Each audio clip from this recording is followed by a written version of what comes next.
berwudu banyak, dan juga dalam keadaan suci, bersih dari segala noda dan juga kotoran daripada dosa. Ma'asyiral hadirin wal hadirat yang dimuliakan oleh Allah, tinggal beberapa hari lagi kita akan menyambut bulan suci Ramadan. Akan tetapi keadaan kita di dalam bulan Ramadan sudah bisa dilihat dan dipastikan, karena mereka para ulama telah memberikan jaminan Anda bisa mengetahui bulan Ramadan ini sukses atau wa'iyadzubillah gagal. Bisa kita lihat sejak beberapa waktu sebelum datangnya bulan Ramadan.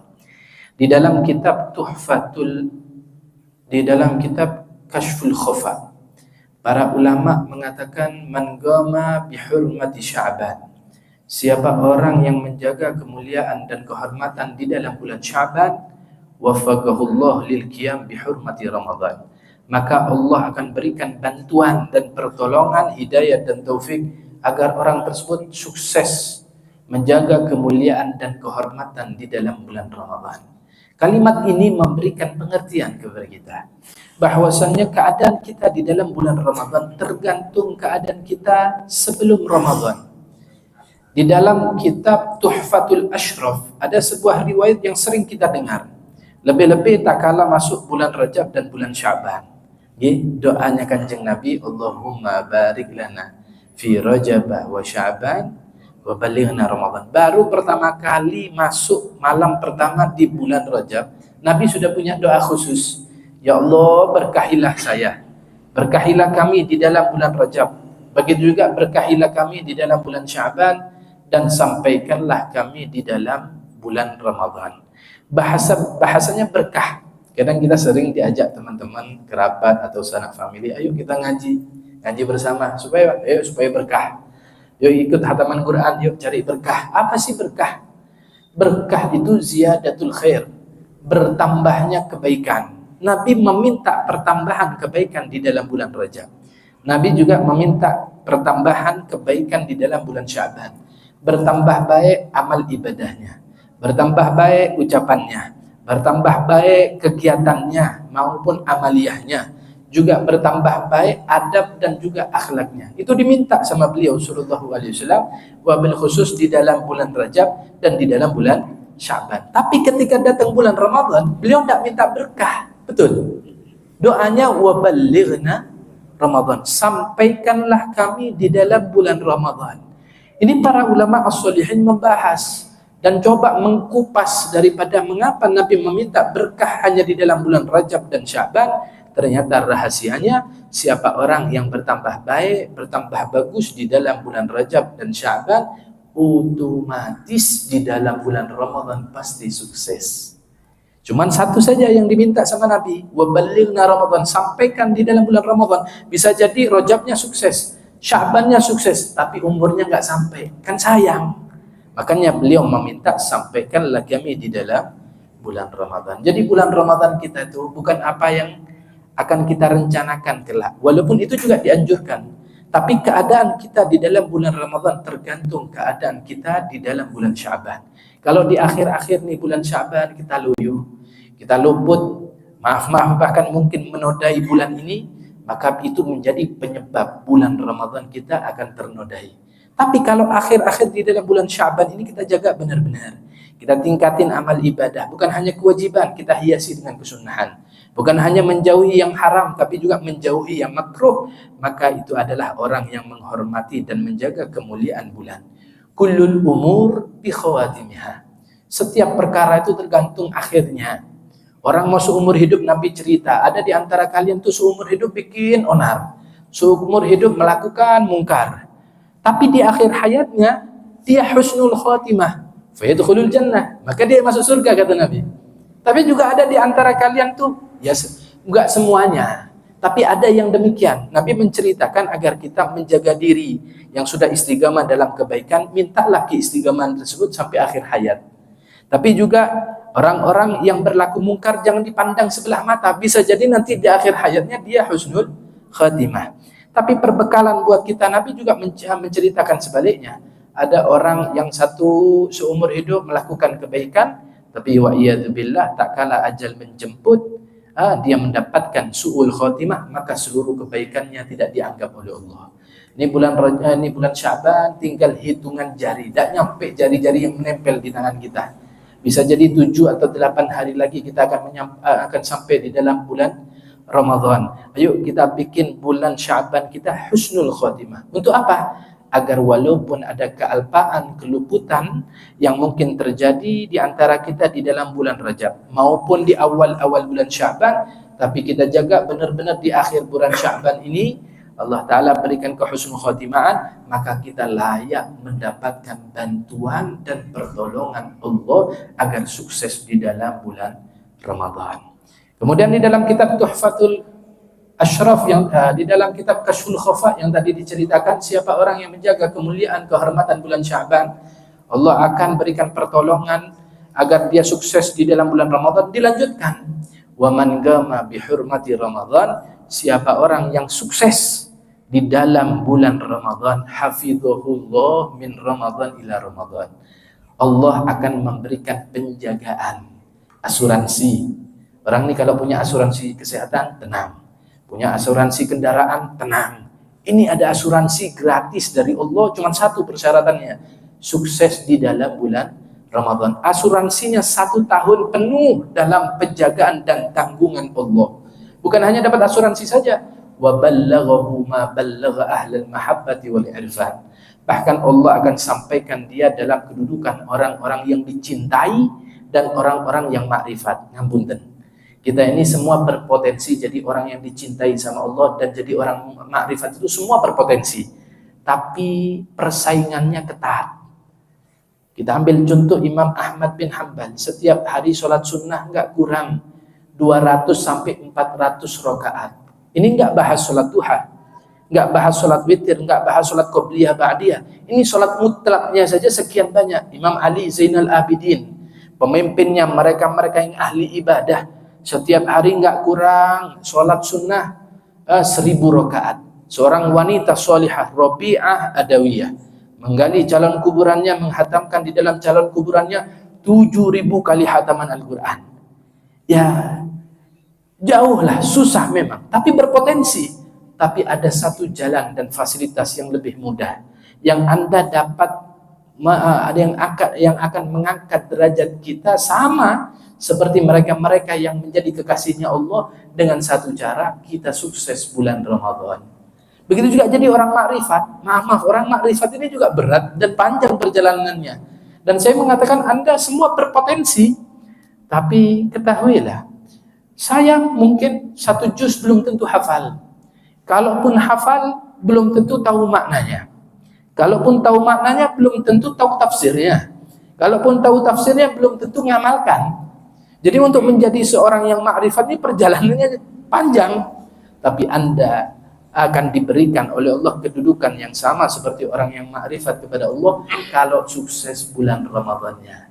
Dan kesuksesan bulan Ramadan itu dimulai dari kesuksesan di dalam bulan Sya'ban. Maka penuh dengan harapan, yuk nih, mumpung belum datang waktu Ramadan, kita sukseskan bulan Sya'ban, kita isi dengan apapun kegiatan. Yang dulunya nggak pernah sholat duha, datang bulan Sya'ban ini sebelum datang bulan Ramadan, yuk sholat duha. Nggak mampu 8, 4 boleh, 6 boleh. Kalau mau yang paling istimewa, mau dilebihkan 12 pun boleh sholat duha.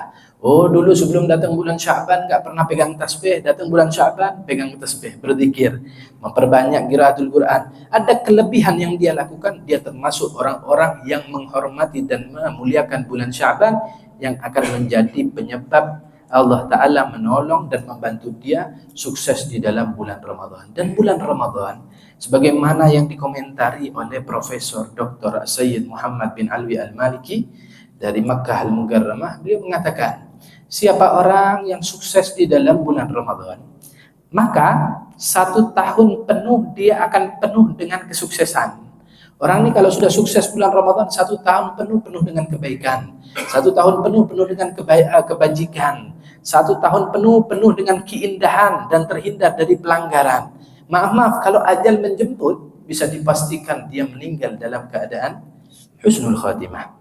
Tapi juga sebaliknya, kata beliau, orang ini kalau bulan Ramadannya berantakan, bulan Ramadannya gagal, maka bisa dipastikan sepanjang tahun penuh dengan kegagalan sampai datang bulan Ramadan yang akan datang. Kalau panjang umur, wa'iyadu billah, kalau ajal menjemput pada dirinya di tahun tersebut, maka jaminan dia meninggal dalam keadaan su'ul khatimah. Kehidupan kita 1 tahun penuh tergantung 1 bulan, yaitu bulan Ramadan.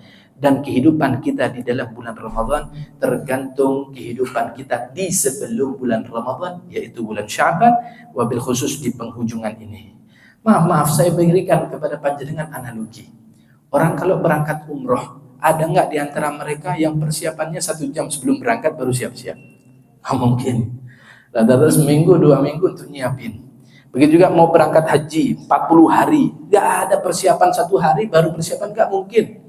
Begitu juga maaf kalau kita dikabari ada rumah kita didatangi seorang tokoh besar, seorang menteri, seorang presiden, kita pasti bersiap diri, bersihkan ruang tamu kita.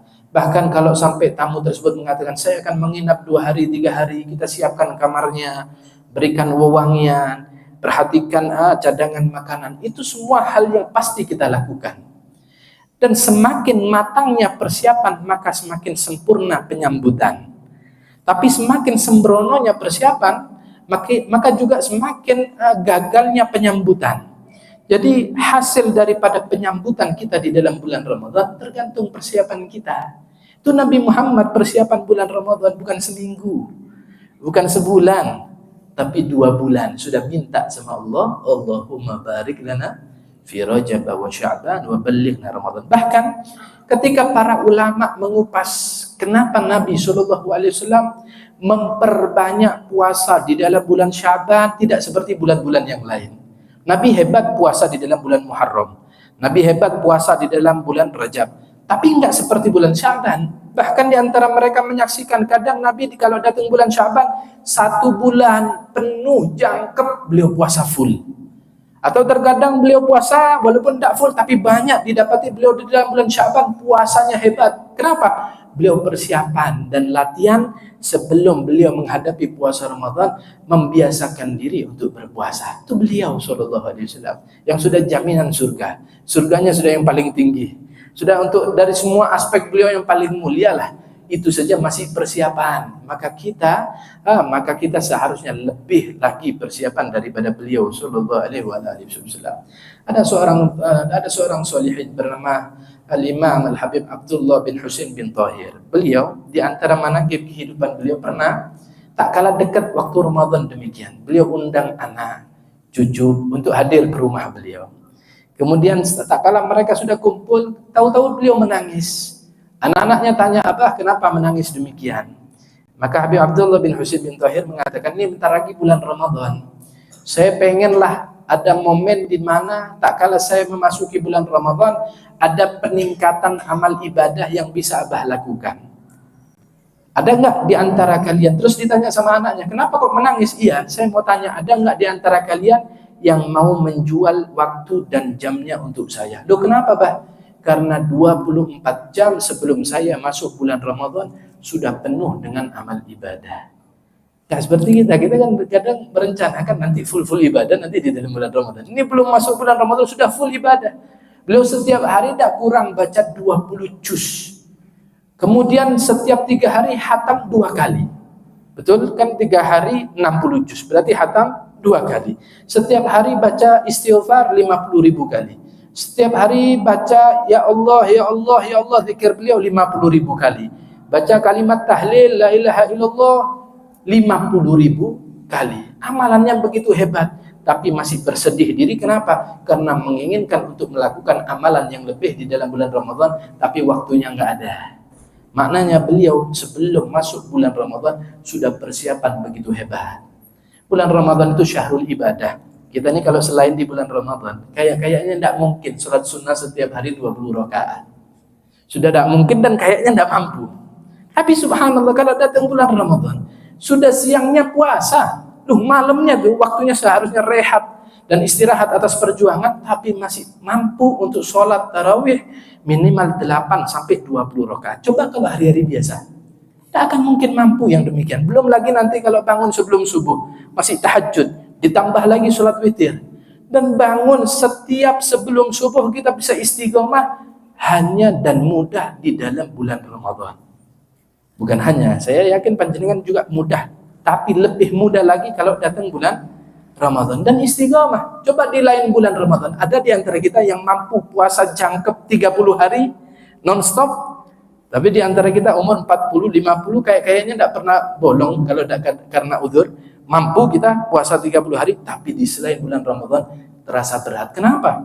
Karena bulan Ramadan Allah Ta'ala ikat para syaitan yang mengikat tubuh kita, yang menjadikan ibadah kita berat, oleh Allah Ta'ala diikat. Hingga tidak ada yang menjadi beban buat kita. Itu banyak di antara mereka, para takmir masjid juga cerita. Kita ini kalau sebelum datang bulan Ramadan, pemasukan masjid dianggaplah 15-20 juta. Dari Jumatan 3-4 juta 4 kali. Kemudian dengan acara-acara dan kegiatan yang lain, anggaplah 15-20 juta. Tapi Beb, kalau sudah datang bulan Ramadan, pemasukan kota amal masjid 200-300 juta.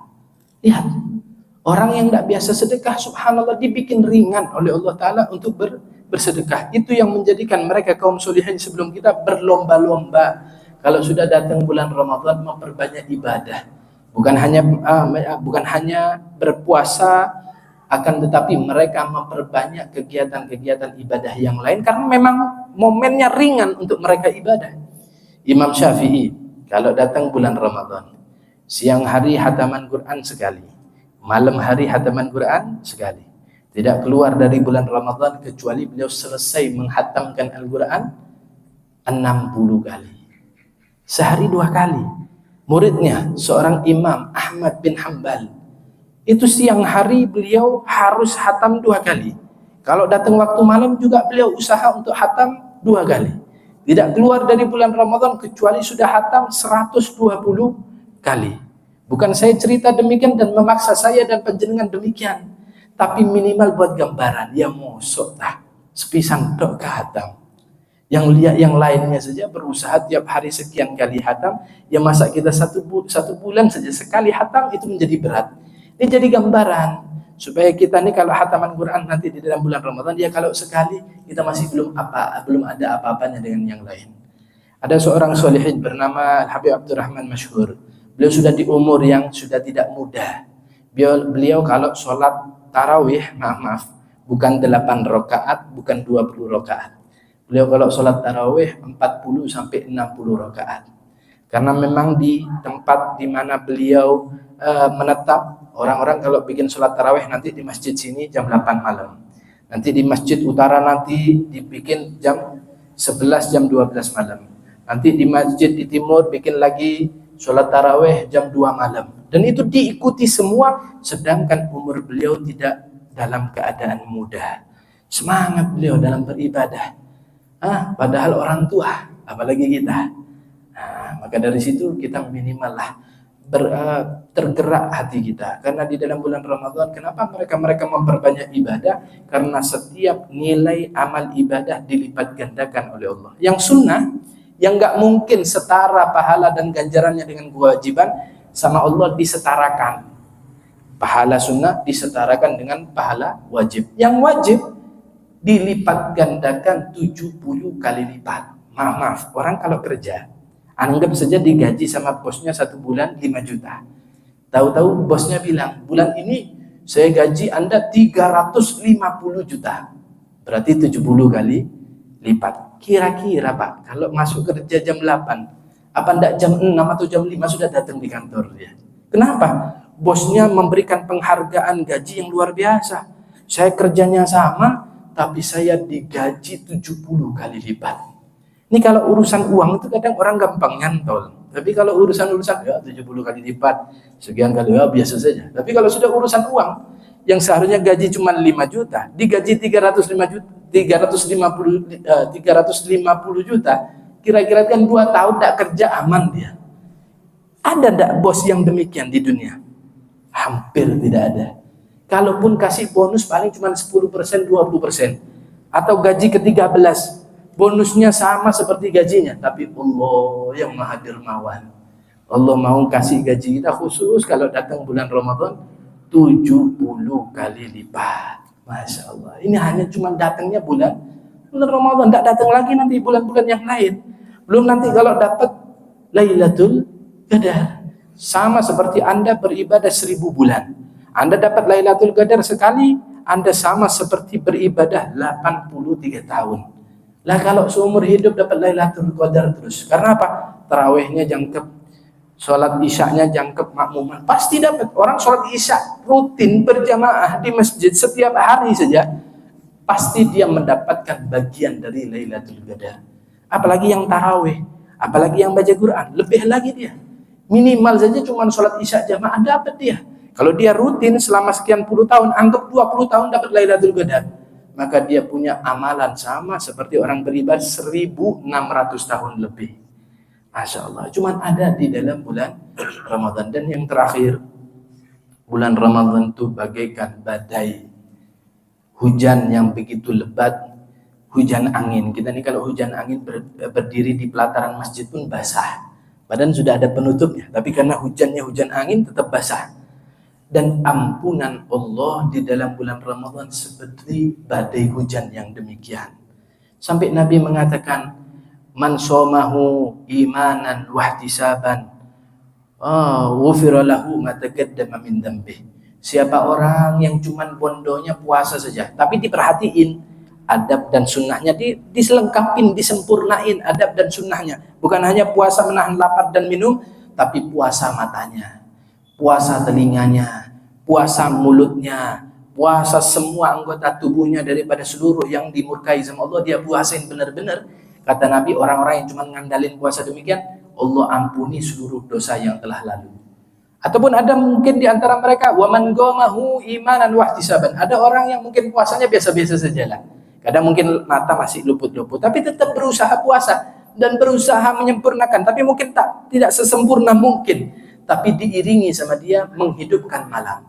Tiap hari sholat tarawih, tiap hari baca Quran, dia rutinin yang demikian. Ghufira lahu ma taqaddama min dhanbi. Dia dapat bagian ampunan dari seluruh dosa-dosa yang telah lalu.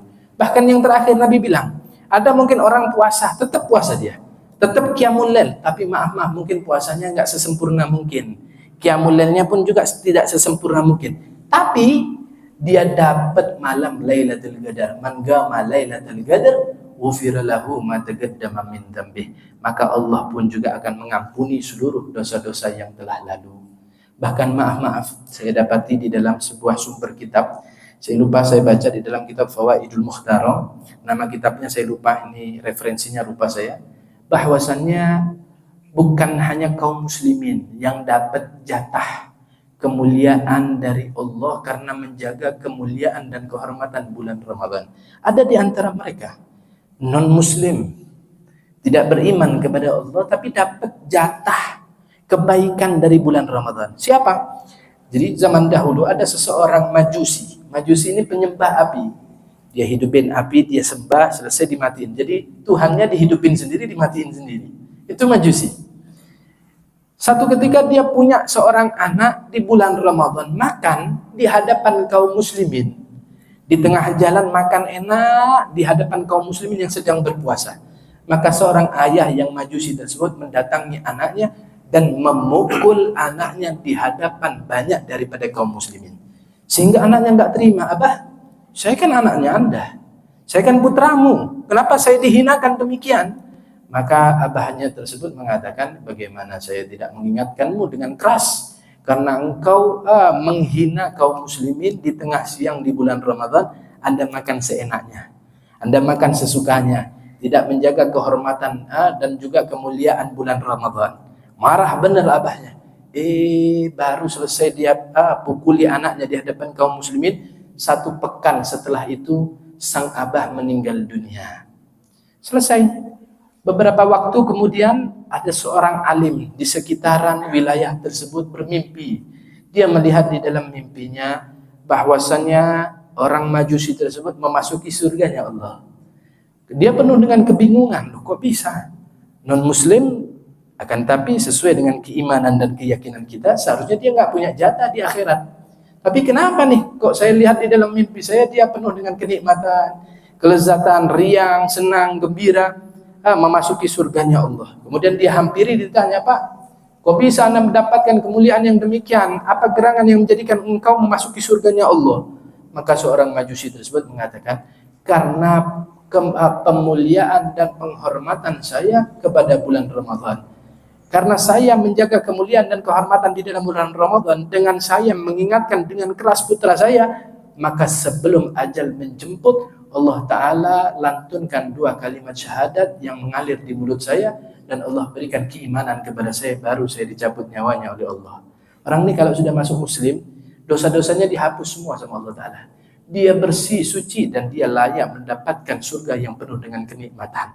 Hanya dengan menghargai dan menjaga kemuliaan bulan Ramadan. Apalagi kita. Bukan hanya jaga kemuliaan dan kehormatan, tapi mengisinya dengan ketaatan dan memperbanyak ibadah. Kira-kira mau dikasih apa sama Allah?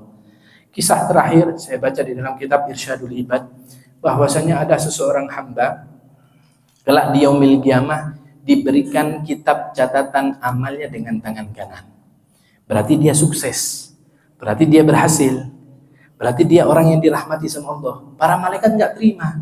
Ya Allah, kami saksi atas kebiadaban ini hamba, kami saksi atas keburukan hamba ini, kami saksi ini hamba pernah melakukan ini dan itu. Tapi kenapa di dalam mimpi ini saya dapati panjenengan seakan-akan merahmati dia? Maka bukankah panjenengan ya Rabb berjanji tidaklah seseorang memiliki dosa dan kesalahan kecuali Anda bakar? Maka Allah Ta'ala berfirman kepada malaikat, wahai para malaikat, sesungguhnya saya tidak pernah menyalahi janji saya. Saya sudah membakar hamba tersebut. Di mana? Saya bakar di dunia dengan rasa haus dan lapar di bulan Ramadan. Maaf, kalau datang bulan Ramadan yang tidak pernah jual es jadi jual es, Pak. Kenapa? Panas. Dibakar sama Allah dosa-dosanya dia. Orang ini kalau sholat, kalau puasa Ramadan, Allah Ta'ala hapus dosa-dosanya dengan panasnya dia. Dengan dia menahan rasa lapar dan haus dan panas yang dia rasakan, itulah dilebur, hapuskan seluruh dosa-dosa daripada seorang hamba. Maka hamba tersebut bersih suci daripada dosa, sebagaimana yang pernah disabdakan oleh Nabi Muhammad SAW, man gomahu wa somahu imanan wahtisaban kharaja min dunubih kayaumin waladatu ummuh. Bulan Ramadan, siapa orang yang berpuasa di dalamnya, kemudian berusaha diri untuk menghidupkan malam-malamnya dalam keadaan iman dan juga penuh pengharapan, bukan hanya beriman saja, tapi penuh pengharapan kepada Allah, maka Allah bukan hanya lebur hapuskan seluruh dosa-dosa dia, tapi dia bersih, suci seperti seorang bayi yang baru dilahirkan. Mudah-mudahan kita termasuk golongan tersebut, dan mudah-mudahan kita termasuk orang-orang yang sukses di dalam bulan Ramadan. Mungkin ada di antara para jamaah daripada bapak-bapak, saudara-saudara saya atau ibu-ibu yang ada mau ditanyakan, monggo. Kalau saya bisa menjawab, saya jawab. Kalau nggak bisa, saya bungkus lah. Nanti saya titip kepada Ustaz Rudi atau yang lain untuk menyampaikan. Monggo Ustaz. Tadi disampaikan persiapannya kanjeng Nabi dan mulai bulan Rajab. Iya. Nah, kita tinggal sepekan ini gimana? Kita mungkin agak telat persiapan gimana? Iya. Dan tadi di awal kita mengenang bahwasanya beliau Shallallahu Alaihi Wasallam persiapan menyongsong bulan Ramadan dimulai 2 bulan sebelum datangnya bulan Ramadan. Bahkan juga sejak dari awal bulan Sya'ban memperbanyak berpuasa dan kegiatan ini dan itu. Bagaimana buat kita nih? Sudah di penghujung baru sadar. Ambil kaidah kullul umur bi khawatimiha. Setiap seluruh perkara tergantung penghujungannya. Itu untuk membuat diri kita semangat. Jangan pernah kecil hati. Masih ada waktu ini. Masih tinggal beberapa hari. Dan ini menjadi penentu bagaimana nanti kita dikatakan sukses atau gagal di dalam bulan Sya'ban. Karena maaf, walaupun ini benar-benar jaga dia di dalam bulan Rajab, tapi di penghujung bulan Ramadan, di penghujung daripada bulan Sya'ban dia jatuh, dia gagal, dia berantakan. Wa iyadzubillah, berarti Sya'bannya su'ul khatimah. Tapi juga sebaliknya, mungkin kita banyak kealpaan, banyak keluputan, banyak ketidaksempurnaan di dalam bulan Rajab maupun Sya'ban, tapi masih ada sisa-sisa sedikit. Ayo bikin husnul khatimah. Kalau sudah ujungnya husnul khatimah, maka yang sebelumnya Allah akan tutupi, kekurangan akan ditambal, yang pecah akan diperbaiki oleh Allah Ta'ala. Jadi nggak ada kalimat terlambat selama nafas masih bisa kita hembuskan. Itu. Kalau mau tambah lagi, ini saya mau cerita sedikit lah tentang sholawat kepada Nabi Muhammad SAW. Ini bulan Sya'ban, salah satu nama selain bulan Sya'ban adalah Syahrus Shalah Wassalam ala Sayyidil Anam. Ini bulannya sholawat dan ini bulannya Nabi Muhammad. Kenapa bulan Sya'ban kalau dikatakan bulannya Nabi Muhammad? Karena di bulan ini turun firman-Nya Allah, Innallaha wa malaikatahu yusholluna 'alan nabi ya ayyuhalladzina amanu shollu 'alaihi wa sallimu taslima. Perintah sholawat itu turun pada tahun kedua dari hijrahnya Nabi.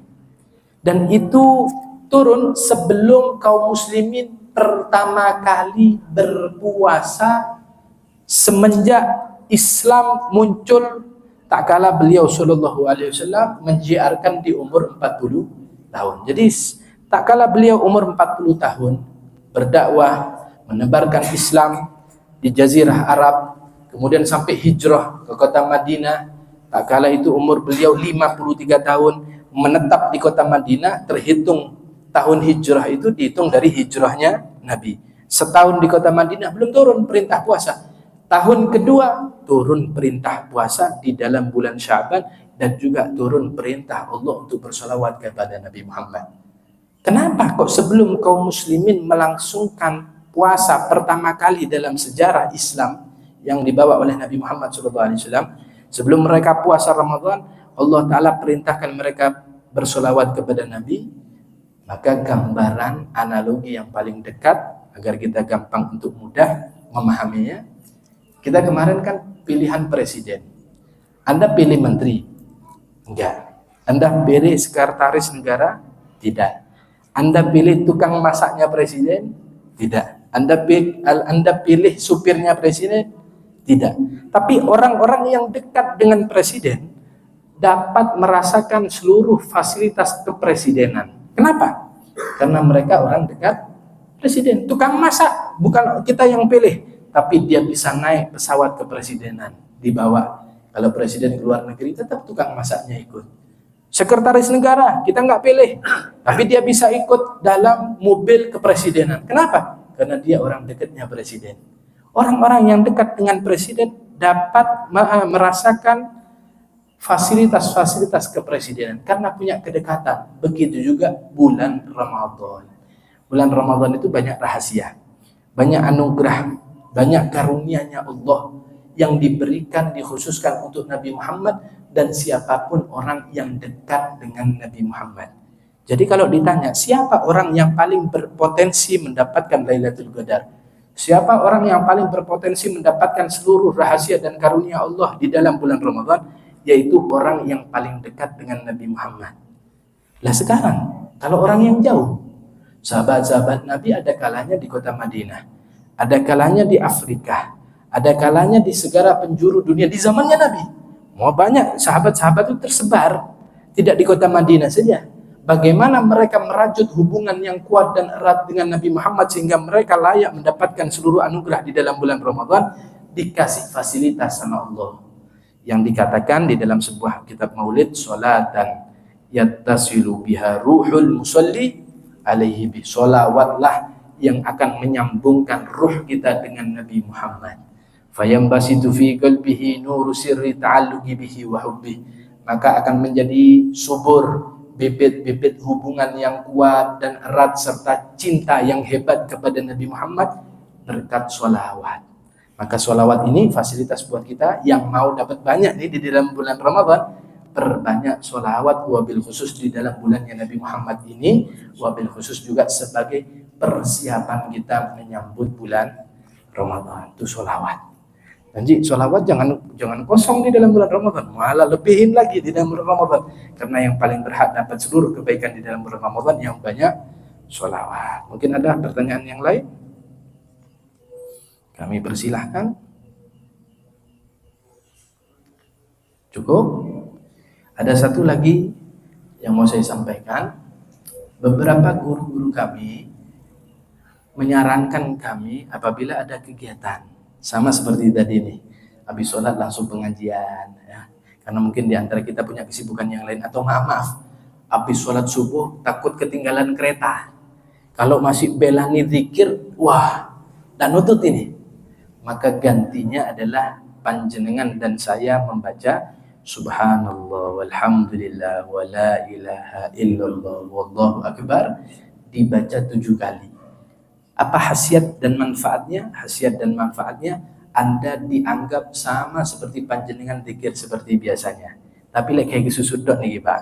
Cuma diajari akhirnya kat dikiran kabeh wis kabeh nggih subhanallah walhamdulillah wa la ilaha illallah wallahu akbar 7 kali tiap selesai salat. Ini untuk keadaan-keadaan darurat seperti pengajian, datang telat, sholat makmum masbuk, kemudian kita menyelesaikan sholat tahu-tahu sudah pengajian. Kita kalau sibuk zikir sama dengerin pengajian, lebih afdal dengerin pengajian. Maka bagaimana agar kita tetap dapat pahala zikir selepas sholat? Baca subhanallah walhamdulillah wa la ilaha illallah wallahu akbar 7 kali. Mari kita baca sebagai penutup. Subhanallah walhamdulillah wa la ilaha illallah wallahu akbar. Subhanallah walhamdulillah wa la ilaha illallah wallahu akbar. Subhanallah walhamdulillah wa la ilaha illallah wallahu akbar. Subhanallah walhamdulillah wa la ilaha illallah wallahu akbar. Subhanallah walhamdulillah wa la ilaha illallah wallahu akbar. Subhanallah wa la ilaha illallah wallahu akbar. Subhanallah walhamdulillah wa la ilaha illallah wallahu akbar. Mungkin ini yang bisa Al-Fakir sampaikan. Ada salah ucap, salah kata, saya mohon maaf kepada panjenengan.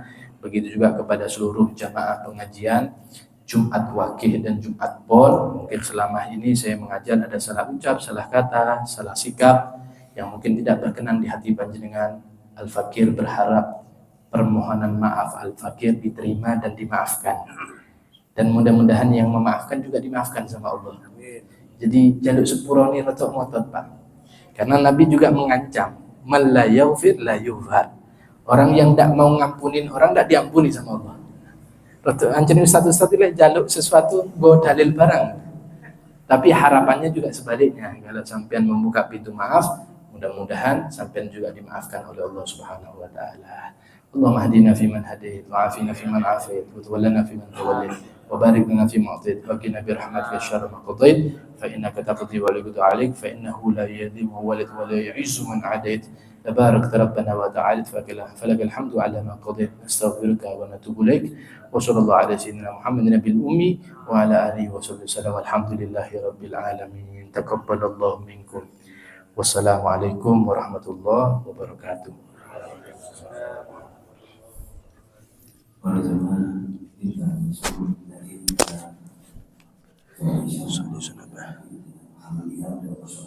Allah فاهتزل أسد القوم في بشارا وازداد الكرسي هيبة ووقارا وكان السماوات والأرض جميع الملائكة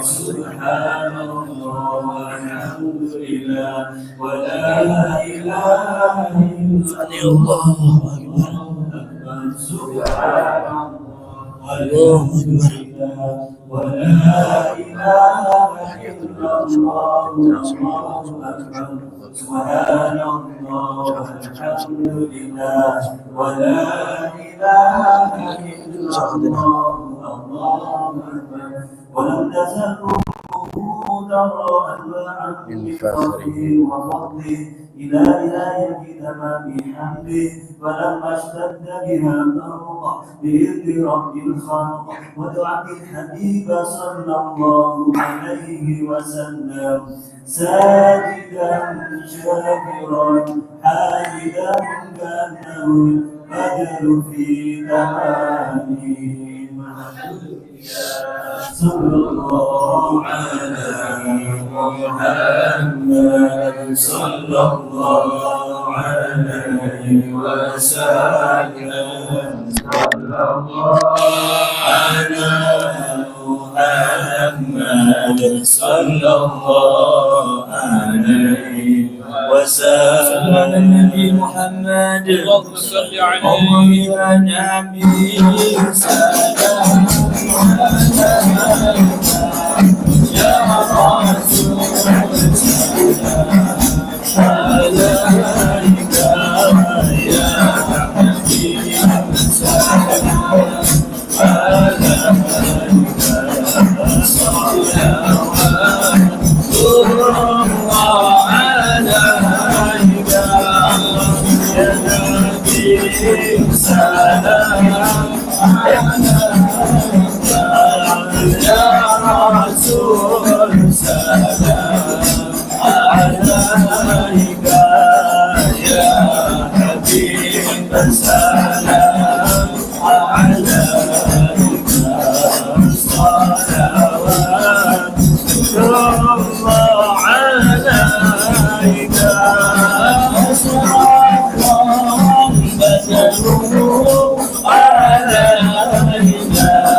فاغفر لي ذنوبي يا الله ببركات الهادي الهادي محمد يا الله. ما رأينا العيسى حنت يا الله بالسورة إلا إليك يا الله. ربي فاغفر لي ذنوبي يا الله ببركة الهادي محمد يا الله. والغمام قد أظلت يا الله والملائكة صلوا عليك يا الله. ربي فاغفر لي ذنوبي يا الله ببركة الهادي محمد يا الله. يا ولي الحسنات يا رفيع درجاتي اغفر عني يا ذنوب واغفر عني سيئاتي. صلى الله على محمد صلى الله عليه وسلم. صلى الله على محمد صلى الله عليه وسلم. أنت غافر الخطايا والذنوب الموبقات أنت ستر المساوي ومقيم العثرات. صلى الله على محمد صلى الله عليه وسلم. صلى الله على محمد صلى الله عليه وسلم. المسير وأخفى مستجيب دعواتي ربي فارحمنا جميعا بجميع الصالحات. صلى الله على محمد صلى الله عليه وسلم. صلى الله على محمد صلى الله عليه وسلم. صلاة الله تغشى عدد من سطور أحمد هادي محمد صاحب الوجه المبين. صلى الله على محمد صلى الله عليه وسلم. صلى الله على محمد صلى الله عليه وسلم. وولد صلى الله عليه وسلم مخدونا بيد الإناية مقبولا من كل الهداية فأصرق بباء الفضاء وتلالى الكون من نوره وأعضاء. ودخل في عقد بيعته من بقي من الخلائق كما دخل فيها من مضى. أول فضيلة المعجزات برموز نار فارس وسكوت الشرفات ورميت الشياطين من السماء بسوب الموهبات. ورجع كل جبار من الجن وبصانة سلطنته دليل الخالق لما تعلق من سناه النور الساطي وأسرق من باء الضياء اللامي حتى أرد على الأراضي.